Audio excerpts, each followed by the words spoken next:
Buenos días, una vez más aquí en Proyecto Jano. Oscar, Julián, ¿cómo andas? compañeros, buenos días. Vamos a hacer, si te parece, un análisis más en tiempo real. Pues ayer terminaron unas ríspidas negociaciones, ¿no?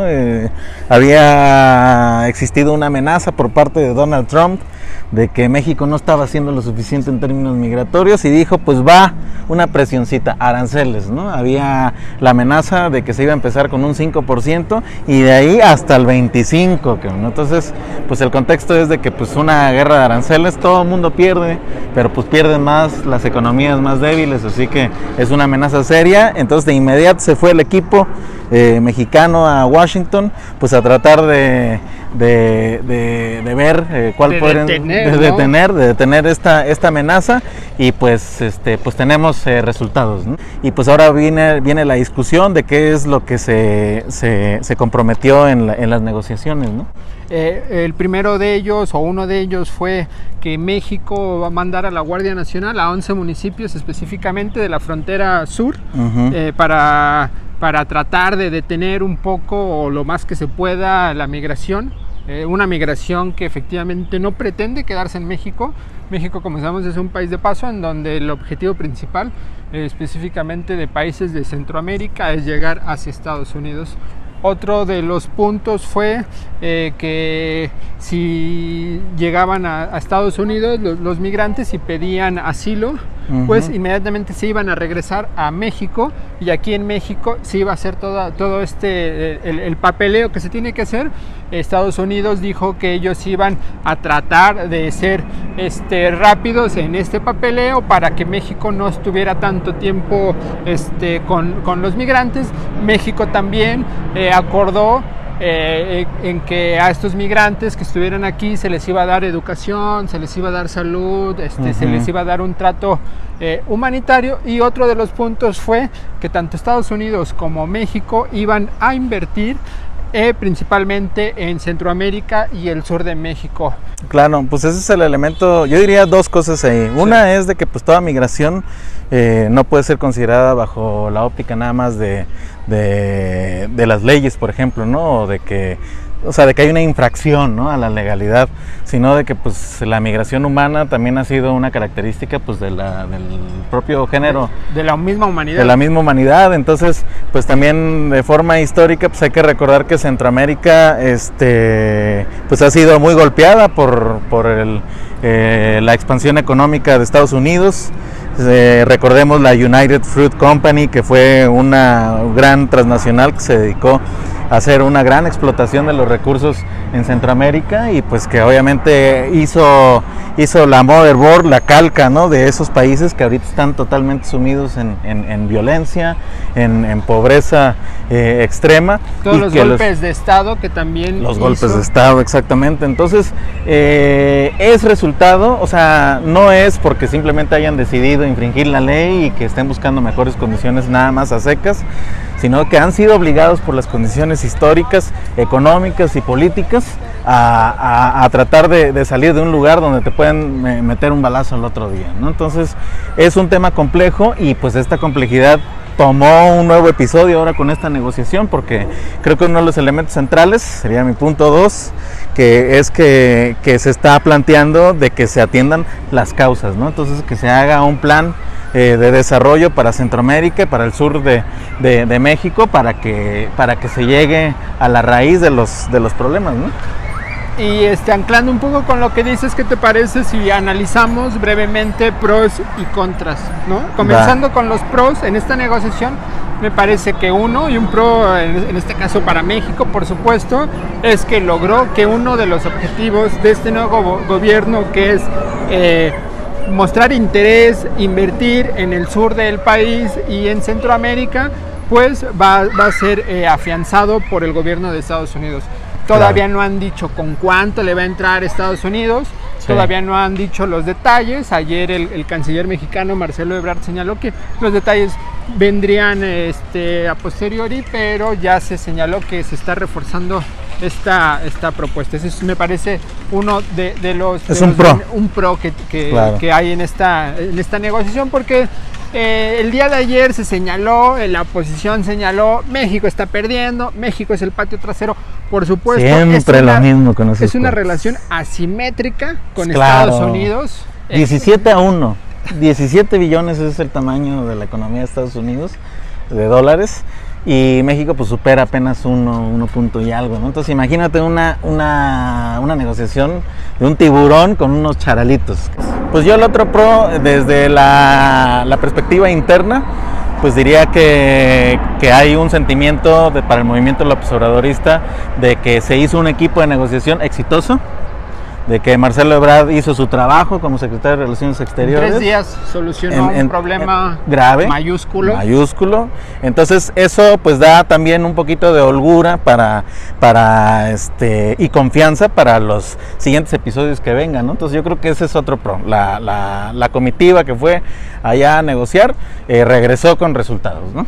Entonces pues obviamente que el problema aquí, el contra, es de que pues así como ahorita se llegó a este acuerdo, pues mañana puede aventar también un tuitazo en cualquier momento y poner otra vez en jaque al gobierno mexicano, ¿no? De hecho hay un planteamiento donde 90 días se tiene que revisar una vez más qué es lo que, si se están logrando los acuerdos. Entonces yo vería que también de alguna otra manera es un tanto subjetivo la evaluación de los resultados, y el problema es de que la subjetividad de Donald Trump es piromaníaca.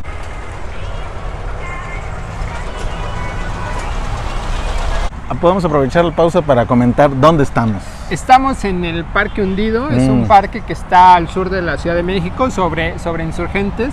Está cerca de una zona que podríamos decir que es de clase media, ¿no? Está cerca de colonias como la del Valle, Insurgentes, Mixcoac. Es un parque que antes era una ladrillera. Es un parque hundido justo porque una ladrillera pues sacaba arcilla de este lugar. Y después, cuando trazan la calle de Insurgentes, se convierten en un parque, creo que le llamaban Parque de la Nochebuena, ¿no? Así se llamaba la ladrillera, Nochebuena. Entonces por eso se llama así. Y pues como un dato ahí cultural, en los 60s era un lugar de encuentro hippie, ¿no? El hippie mexicano le gustaba venir mucho a este lugar. Ya después se pusieron por ahí, no sé si ya las mostramos sin querer, pero hay muchas esculturas prehispánicas, ¿no? De distintas culturas. Y pues bueno, este es el parque hundido. Entonces a lo mejor le llamaban el parque LSD, ¿no? A lo mejor. Regresando a los contras. Y uno de los elementos contras o ambiguos, diría, es el tema que tiene que ver con la migración, ¿no? ¿Cómo va a actuar la Guardia Nacional en la frontera sur? En estos 11 municipios. ¿Cuál va a ser su capacidad de reacción? ¿Cómo van a cuál va a ser el protocolo para detener? ¿Existen? Para no dejar pasar. Yo por un lado sí entiendo que en este contexto contemporáneo que tienen que existir fronteras, ¿no? Que ningún país permite el libre tránsito, ¿no? Incluso los países como más progres lo permiten. En México no tendría que ser la excepción. Sí tiene que estar siempre en el centro los derechos humanos. Sin embargo, ¿cómo va a ser esta situación? He visto que dentro de la opinión pública expresiones más ligadas a pro migrantes pues han expresado cierto extrañamiento sobre este proceso. Me parece que ese va a ser uno de los puntos centrales. Ahí uno de los elementos que se tocaron es de que había que diferenciar entre el pueblo norteamericano y el gobierno norteamericano, es decir, queremos ser amigos de todos, ¿no? Pero entonces en un conflicto sí es muy bueno separar de que pues el conflicto entre países a esta escala comercial pues no es con la gente, ¿no? O sea, al final de cuentas pues estamos hablando del gobierno siendo representante de los grandes capitales, que es una diferencia muy, muy importante. Y por otro lado, ¿cómo ves ahora que ya está el acuerdo, esta marcha en Tijuana? Pues yo veo desde la perspectiva de la diferencia entre la democracia electoral y la participativa, ¿no? O sea, yo creo que esta fue la primera ocasión donde frente a un conflicto exterior se está también dando una participación a la población, ¿no? O sea, se está haciendo movilización. Yo creo que mientras más movilizaciones, mientras más desarrollo de la participación de este tipo de cosas que son simbólicas, pero pues lo simbólico es muy importante. Claro, lo simbólico moviliza. Moviliza, exacto, y crea además también referentes muy importantes, ¿no? O sea, para no nomás para los que están conscientes del asunto político, sino para los jóvenes, para los niños, para muchos sectores. Pues no es lo mismo que pase sin pena ni gloria un asunto como antes se acostumbraba, que había negociaciones a alto nivel, que ahí sí los acuerdos ni siquiera se sabían con claridad qué es lo que se estaba haciendo o no. Y pues ahora el asunto de la marcha, el asunto de que haya una acción política en una frontera tan importante como la de México y Estados Unidos, pues sí nos deja, bueno, yo lo veo desde esa perspectiva, creo que suma, siempre va a sumar si nuestro objetivo es la democracia participativa. Mira, yo sí entiendo que puede tener una dimensión político-electoral, ¿no? Uh-huh. Pero también esa dimensión político-electoral se refuerza cuando estás en un contexto electoral. En este momento no viene una elección próxima como para decir, no, pues en 2 meses viene una elección, yo no te voy a hacer el caldo gordo, como está pasando en Estados Unidos. Porque en Estados Unidos lo que está sucediendo también es que de trasfondo sí está una pretensión de reelección de Donald Trump, ¿no? Entonces, estas jugadas políticas sí pueden tener esa dimensión electoral, pero hay que contextualizarla. En México no está. Entonces, eso de ir a Tijuana no representaba que te vamos a fortalecer. El presidente ya está fortalecido en sí mismo, exactamente, ¿no? En cambio, el PAN dijo que no. Marco Cortés dijo, yo no voy a... No, y aún recién perdido 2 gobernaturas. O sea, donde no se trata de que están luchando contra el adversario, sino que se está emitiendo una voz popular. Entonces, esos resultados, como no son demócratas en realidad, no les importa un carajo, y pues por eso todo lo pueden ver nada más electoral. Y hasta les falla la estrategia, porque incluso viendo lo electoral te puede ser rentable, ¿no? Por supuesto. Vas, porque a ver, el contexto ¿cuál es? Un conflicto entre México y Estados Unidos, no entre el gobierno de López Obrador y Estados Unidos. Es correcto, estamos presentes. Como lo estamos dimensionando a partir de 2 países y no de dos gobiernos, entonces sumarte a este simbolismo que representa pararte en la frontera sur de Estados Unidos frente a la potencia, frente a Donald Trump, pues te iba a generar dividendos, por decirlo de alguna forma, como oposición, porque la población mexicana iba a decir, mira, también tú que no eres gobierno, también tú que eres parte de los mexicanos, estás ahí parado, estás ahí presente y estás apoyando en un problema que rebasa, en este caso, lo electoral. Exactamente. No la leyeron. El enemigo común. A mí sí me gustaría hacer un llamado público a los compañeros de la dirigencia panista, que por favor, dejen de estar en ese mood totalmente electoral cuando ya no es el tiempo. Exacto. y que se den cuenta que es muy grave lo que están haciendo, porque los riesgos son serios. Es decir, el que hubieran venido los aranceles así en ese volumen y en ese ritmo, pues son golpes muy fuertes para la economía mexicana, que apenas está tratando de ponerse de pie, ¿no? Pues como viene a través del trenecito del desarrollo. Aquí viene el tren. El Tren Maya.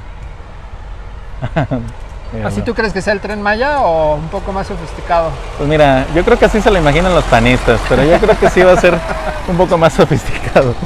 ¿Qué tal? Buenos días, ¿cómo están? Provechito, les agarramos aquí echando el lunch. No sé si han visto las noticias sobre esta negociación que hubo con Estados Unidos. Se detuvo el arancel que Donald Trump quería imponer a México del 5%, progresivamente hasta el 25%. El día de ayer ya se dijo que no. Hubo algunos acuerdos. ¿Han visto la nota? ¿Tienen algunas impresiones? Es que se dice también que todo esto que hizo Trump del arancel fue más bien una estrategia para enfocar la atención en otra cosa que no fuera en él, porque allá en su Congreso tiene algunas situaciones que no le convienen, y entonces más bien fue como para desviar la atención, no tanto como para que de verdad sí lo quería hacer. ¿Tú crees que había de qué preocuparse con esta...? Al final sí, porque ya sabemos que no es una persona completamente cuerda y pues que podía al final tomar la decisión que él quisiera. Oye, ¿qué te parece la posición, la postura del gobierno de López Obrador, de Ebrard, la postura de México frente a todo esto? Me agradó que tomaran cartas sobre el asunto inmediatamente, eso me gustó mucho, pero me parece que en otras ocasiones se han quedado con las manos amarraditas y muy cortos. ¿Cómo en qué ocasiones? Como cuando Trump ha dicho muchas veces de lo del muro, de lo de los migrantes, de lo de... Y a lo mejor en algunas ocasiones, como cuando la mega marcha la marcha madre, pues sí, es que también nosotros deberíamos de tener un filtro, ¿no? Para dejar entrar a la gente, pero pues tampoco podemos negar que pues la gente está buscando, ¿no? Otra manera de subsistir y otra manera de salir adelante con su familia. Pues esta idea de lo que acabas de comentar, o sea, habría que habilitar una especie de humanismo, de entender que el fenómeno no es nada más de romper la ley. Así es. Uh-huh. ¿A ti qué te parece lo que está pasando a tu punto de vista?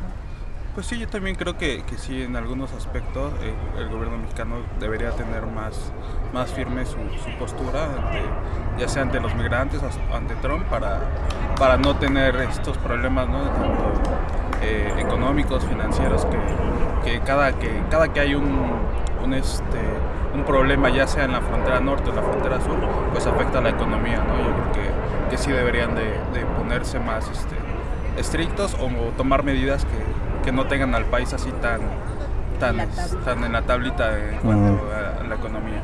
Si sabemos o coincidimos en que Donald Trump, muchas de sus expresiones que hace contra México tienen que ver con problemas locales internos, por estrategias locales en Estados Unidos, México tendría que estar contestando todo el tiempo esas reacciones cuando muchas de ellas solo tienen el interés de una estrategia dentro de Estados Unidos. No, yo creo que no es necesario.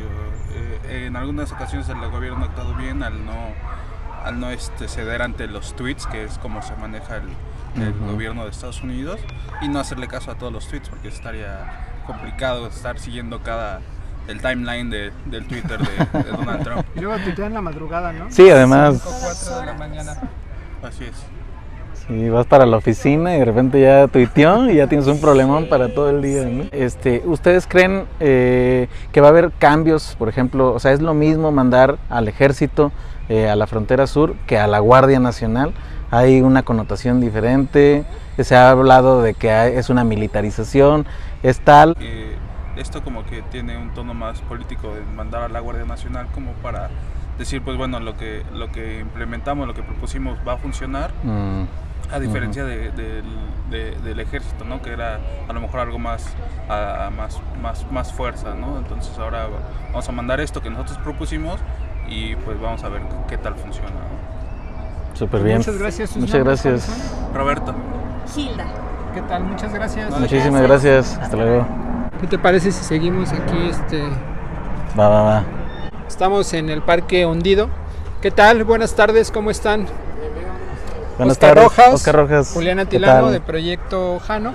Estamos aquí platicando con las personas que vienen a este bonito parque sobre todo este tema. No sé si lo han visto, no sé qué piensan sobre la negociación de Estados Unidos con México. No sé qué opinión tengan por ahí, qué han visto. Sí, lo hemos visto. ¿Y qué le parece? Pues que está mal que nos cobren, ¿no? Y como, bueno, todavía se ha corrido mucho en las redes de que pues mejor consumir lo mexicano, apoyando a México, ¿no? Uh-huh. Eso es lo que menos. Yo también creo. Claro. Que hay que apoyar, consumir no así consumir lo que hace México. Uh-huh. No ceder a amenazas, diría usted. Exactamente, porque pues es seguirle el juego nada más. Y pues de ahí se agarra él para seguir amolando. ¿Cree que sea fácil o difícil dejar de consumir los productos de Estados Unidos? Yo creo que es difícil, porque ya estamos tan acostumbrados a lo fácil, a la comida fácil, todo, porque simplemente la comida rápida, ¿cómo nos gusta? Vamos a ser sinceros, y eso es lo primero que vamos, en lugar de que pues, vayamos al mercado, compremos lo que necesitamos. Estamos muy acostumbrados, muy americanizados. Sí, una pregunta, ¿usted estaría, por ejemplo, de acuerdo con dejar de consumir todos estos productos durante, digamos, 2-3 años con el fin de lograr más independencia económica? Yo sí estoy de acuerdo, porque hasta me ayudaría hasta en mi bolsillo, porque vamos a hacer comida rápida, sí es muy rica porque sí nos gusta, pero es mucho mejor consumir más sano, ir a los mercados, como se dice, a comprar y comer a nuestro gusto. Claro, el tlacoyito, ¿no? Sí. ¿Qué le parece que migrantes de Centroamérica vengan a México, se queden en México, o que no puedan pasar a Estados Unidos y se queden aquí? Pues yo no estoy muy de acuerdo que se queden aquí, porque simplemente mucha gente se queja de que no hay trabajo, y luego más gente en nuestro país, pues sí es un poco más. Y luego, pues vamos a ser sinceros, también vienen no nada más migrantes, vienen delincuentes, y sí, la verdad, si de por sí ya estamos hasta el tope aquí en México con tanta delincuencia, ahora con más. ¿Usted ha visto algún caso en donde algún centroamericano robe, mate o haga algo así? La verdad no, nada más he escuchado. Sí, ¿Y qué le parece que en Estados Unidos los estadounidenses piensen que todos los mexicanos que van allá son unos violadores, rateros? No, ahí está mal, porque nos están catalogando a todos, no nada más a los que realmente son. No es justo. Pues, bueno. No les damos voz. ¿Su nombre cuál es? Luz María. Muchas gracias. Muchísimas Hasta gracias. luego, Hasta luego. Es muy interesante también pues ver todas esas percepciones que hay, ¿no? Por ejemplo, pues sí, eso que se comenta, pues sí ha sido, o sea, hay muchos tipos de migración, ¿no? Sí. O sea, no nada más es esta a pie y en la bestia, sino que pues también está moviéndose constantemente. Pues también, por ejemplo, desde la otra perspectiva, hay muchos también ciudadanos estadounidenses que están migrando. Son ilegales, hacia hay México. Por ahí registros de que hay miles y miles de estadounidenses en México. Ilegales, tan solo hay que ir un ratito a Sayulita, San Pancho.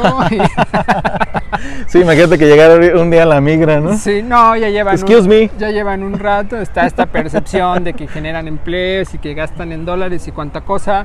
Sí. Pero, y una cuestión cultural también, pero el tema de lo migratorio pues es un tema.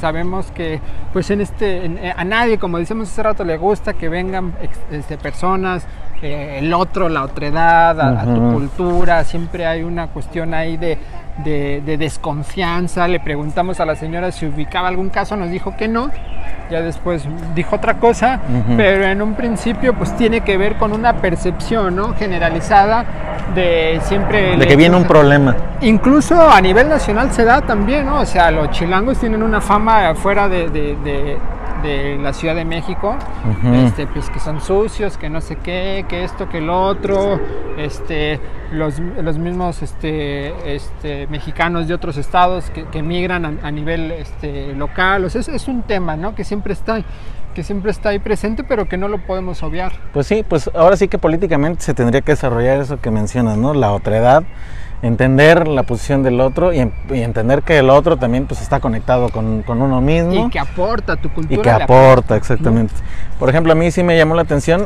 la claridad que tiene la señora que dice, pues mira, yo sí estoy de acuerdo de dejar de consumir si esto nos da independencia económica. Yo me siento optimista porque en cuanto empiezan a existir estos cambios acelerados, muchos temas empiezan a surgir también, y cuando empiezan a surgir se empiezan a platicar, y cuando se empiezan a platicar pues se empieza a aclarar también de qué se trata y hasta dónde pueden llegar, ¿no? Todas estas temáticas. Entonces, pues este asunto de la guerra comercial, de los aranceles, pues estamos en un mundo donde está cambiando la polaridad. Vladimir Putin, el presidente de Rusia, acaba de tener ahí unas reuniones donde ya está diciendo con claridad, pues ya basta de estar amenazando con aranceles, basta de estarle metiendo el pie a la tecnología que debe de ser para todos. Entonces, poco a poco se está reconfigurando el orden mundial, podríamos decirlo. Sí, totalmente. Estamos en un momento de reconfiguración. Así como a inicios del siglo XX ocurrió una fuerte reconfiguración, ahora a inicios del siglo XXI también está ocurriendo eso, y pues estamos siendo afortunados, ¿no?, de estarlo también experimentando. Y pues hay que recordar también que tenemos más vecinos centroamericanos y sudamericanos, entonces pues a mí sí me gustaría mucho ver esa perspectiva de un bloque latinoamericano. Parece que el gobierno de México sí tiene esa intención, no sé también hasta qué punto, porque a mí me da la impresión de que López Obrador sí tiene esta idea de pueblos hermanos, pero es un presidente que frente a los graves problemas que tiene México, pues solo mira a México. Y no es porque no quiera salir de México, eso me parece que irrelevante, ¿no? Porque mandas a tu canciller, mandas a algún embajador y lo resuelves, ¿no? O sea, y si saliera, la derecha no está en donde se le necesita. Claro, sí, eso me parece un argumento absurdo, el que quiera o no salir. Pero por otro lado sí me parece que es un presidente pues que está muy interesado en México, o dicho de otra forma, su agenda no es la agenda regional, al menos en México, ¿no? Sí, como en su momento fue Hugo Chávez, que sí tenía una agenda más regional, ¿no? Pues vamos llegando aquí de nueva cuenta por donde empezamos. Un reloj pues muy conocido para las personas que habitan, que asisten a este parque hundido. Es un reloj de flores. Por ahí leí que creo que una casa relojera lo donó y no sé qué tanto.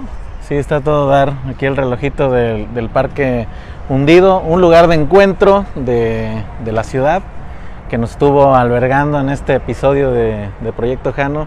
Quiero aprovechar para mandar un gran saludo a mi querido amigo Arturo Montero, hasta Puerto Vallarta, realizador visual, un gran amigo. Y un saludo a Vallarta, un lugar que queremos mucho, creo que ya lo hemos comentado por aquí. Nosotros mismos somos migrantes. Sí, claro, somos migrantes. Así es. Estamos por finalizado, no sé si quieras decir algo más, Oscar. No, pues nada, agradecer. Este nuevo episodio de Proyecto Jano. Agradecerte a ti, mi estimado Julián, agradecer a las personas que siempre nos contestan. Y que le entran y también, que le entran, ¿no?, sin saber qué onda con nosotros. Exactamente, pues imagínate, pero así como está el país, ¿no? Pero pues también, ¿no? Pues muchas gracias también a todos que nos siguen en las redes. Pues estamos muy contentos de estar compartiendo con ustedes estas reflexiones, y pues nos vemos la próxima. La próxima, a ver qué temita sale por ahí. Y este es Proyecto Jano. Proyecto Jano, muchas gracias. Hasta luego.